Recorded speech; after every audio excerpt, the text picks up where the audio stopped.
depending when you're watching this, good afternoon, good evening, or good night. My name's Ross, and as always told out of Voice of Radio.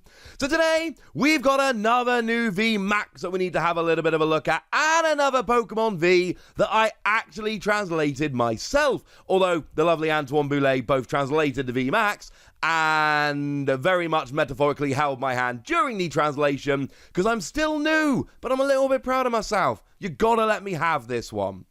So Trevenant then did not expect it to be getting a VMAX.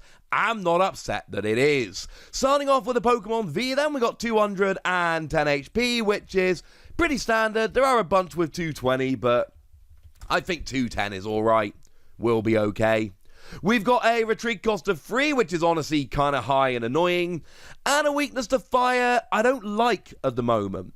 Because, okay, about the only really good fire Pokemon moving forward looks like it's going to be Victini, but Victini for 2 energy does 220 to a Pokemon V, including VMAX. You're weak to Victini. It means you will get absolutely wrecked. Now, obviously, the V is getting KO'd whether you're weak or not, but it means when you VMAX, you're still getting KO'd. That is a, well, I think to put it politely, a far from ideal situation. You are, however, a grass Pokemon, and let's not forget that Umbreon is looking pretty gosh darn good moving forward, so being able to hit weakness on Umbreon is a very nice thing indeed. But what does it actually do? Well, the first attack for 2 energy does 30 damage and heal 30.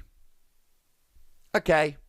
It's a kind of attack you don't even really need to translate. You can get it by context. You know it's a Trevenant, you see the HP, you see 30, and you're like, oh, it heals 30. It's fine. But it's 2 energy. And the thing is, these Pokemon V, they're generally made, the evolving Pokemon V, now, there are always exceptions. But generally speaking, the ones at VMAX tend to be fairly uninspiring. You're working up to the VMAX. Like I've said, I know there are exceptions. So here, I'm just never going to use this attack. If you give me 1 energy, 30 heal 30, I'm doing a little bit of damage, I'm doing alright, yeah, maybe even the healing becomes relevant at some point, I don't know. But the thing that really gets me here is I put 2 energy on. I hit a 70 HP Galarian Zigzagoon. I'm hitting for weakness after attaching 2 energy to a 2-prize Pokemon, and I don't get a KO, I'm 10 damage away.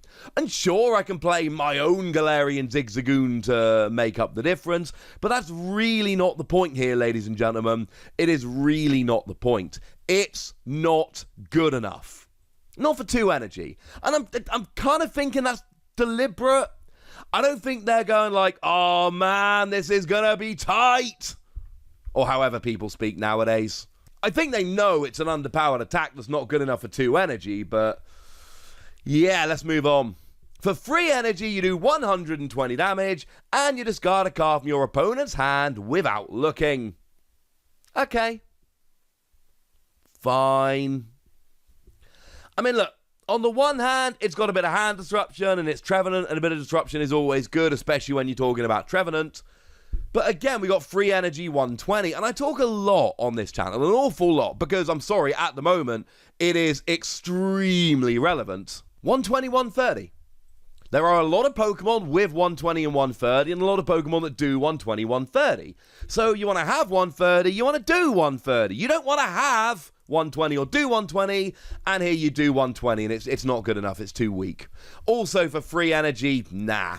And let's not forget, the best grass acceleration we've got at the moment is Cherim, and Cherim won't let you attach to a Pokemon with a rule box, and this has a rule box. Yes, I am fully aware that we've got Rillaboom at the moment, but Rillaboom's a stage 2. And essentially what you're telling me is you want to use Rillaboom's ability and your attachment for the turn to do 120 and discard a card from their hand. There will be turns where this is huge. There will be turns where your opponent literally has a 1-card hand and you're like, ha ha ha, now you have a no-card hand. And that will be amazing. But I think outside of that, it's maybe not good enough. Moving over to the VMAX, however, we get a nice sizable bump in HP, as we might expect. You are turning into a VMAX after all. We go up to 320, which is standard. Same annoying retreat cost, same annoying weakness. Don't forget Victini, same grass typing. But it's got a very, very interesting attack indeed.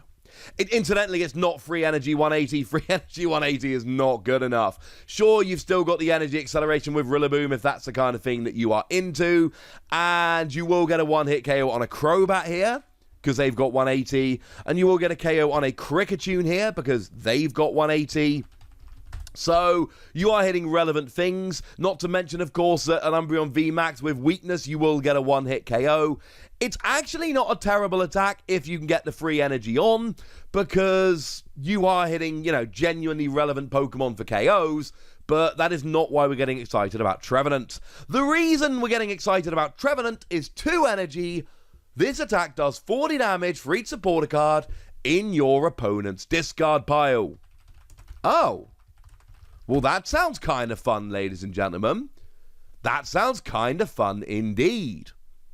Now, it's a weird one, however, because it's not in your control, and I've actually gone and had a look back on pkmncards.com, great website for searching through stuff, and we've actually had some Pokemon in the past that deal damage depending on the amount of supporters in your discard pile. We had Bayonet EX from Legend Maker, which did have a cap on it, incidentally.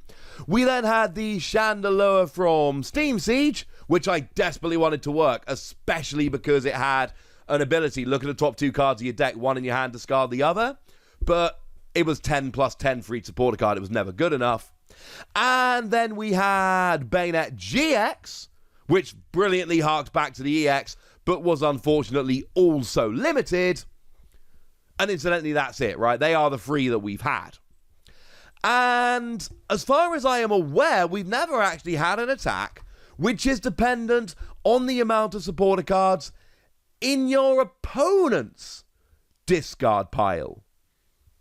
Well, okay. I like it. And to be fair, it's not 10 plus 10 or any of that garbage. It's 40 times, which is clearly a lot more power. The problem is, it's not up to you. It's up to your opponent.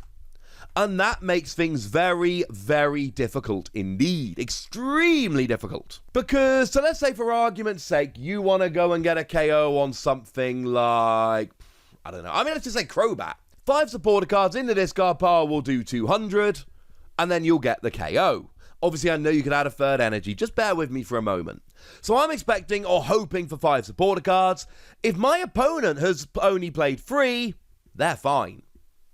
They can just play a supporter card and they're all right. That's not where Trevenant shines. Trevenant shines because your opponent's in that situation, but they've got a Marnie and a Professor's Research in hand, and they want to play Professor's Research. But if they play Professor's Research, they will also discard the Marnie. They will go from 3 supporter cards in the discard pile to 5, and you'll then hit 200 and get the KO. So they play Marnie instead. Now they've only got 4 supporters in the discard. You're only doing 160. Ha ha ha, you don't get the KO. The thing is, your opponent wanted to play Professor's Research. And maybe if they play Marnie, they're only drawing 5 cards rather than 7. Maybe they don't draw that card they really need. Maybe they miss a KO. Maybe they don't have the card they need to win next turn. I don't know. But this can be the kind of thing this does. Your opponent either doesn't play a supporter when they want to try and hurt you, and I've made this point many times before, anytime your opponent doesn't do something they want to do to try and hurt you, you're already winning.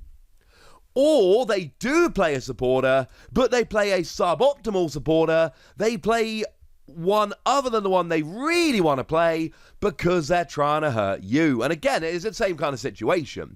Your opponent is deliberately doing things differently to how they want to try and hurt you. And anytime that's happening, you should feel pretty gosh darn confident things are going pretty gosh darned well.